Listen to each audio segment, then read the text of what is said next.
Apa gunanya memiliki ilmu yang tinggi jika tidak dibarengi dengan akhlak yang baik? Pertanyaan ini ternyata sudah dijawab lebih dari 1000 tahun yang lalu loh oleh seorang ulama besar, yaitu Abdullah ibnu al-Mubarak. Abdullah ibnu al-Mubarak merupakan seorang ulama besar pada masa awal Islam. Dalam sejarah pendidikan Islam, Ibnu al-Mubarak dikenal sebagai sosok yang menempatkan akhlak sebagai fondasi utama dalam proses menuntut ilmu.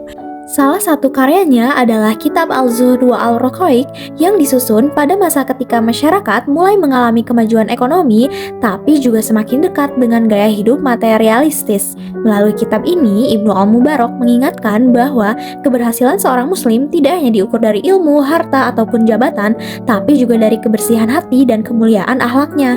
Konsep etika dan karakter menurut Abdullah ibnu al-Mubarak yang juga masih relevan dengan dunia pendidikan Islam saat ini, misalnya adab yang harus didahulukan sebelum ilmu, karena menurut Ibnu al-Mubarak, ilmu yang tidak disertai adab justru dapat menjadi sumber kesombongan, penyalahgunaan kekuasaan, dan kerusakan moral. Dalam konteks pendidikan, adab meliputi sifat-sifat menghormati guru, menghargai teman, menjaga lisan, bersikap jujur, disiplin, bertanggung jawab, rendah hati, dan menjaga niat dalam belajar.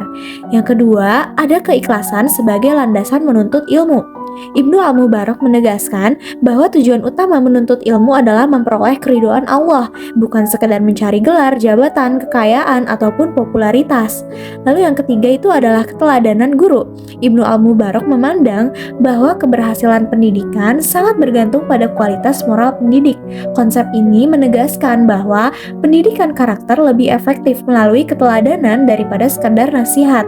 Yang keempat, ada zuhud sebagai pengendalian diri. Dalam perspektif Ibnu al-Mubarak, zuhud berfungsi sebagai sarana pembentukan karakter yang kuat dalam menghadapi godaan kehidupan. Melalui sikap zuhud, seseorang belajar untuk tidak berlebihan dalam mencintai materi, mampu menunda kepuasan, hidup sederhana, bersikap qanaah, maupun menghindari perilaku konsumtif.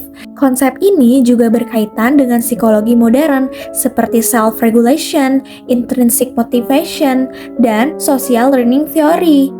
Abdullah ibnu al-Mubarak mengajarkan bahwa keberhasilan pendidikan tidak hanya diukur dari seberapa banyak ilmu yang kita miliki, tapi juga dari bagaimana ilmu tersebut membentuk akhlak dan diwujudkan dalam kehidupan nyata. Karena pada akhirnya, ilmu akan menjadi cahaya apabila disertai adab, tapi tanpa adab, ilmu justru dapat kehilangan manfaatnya.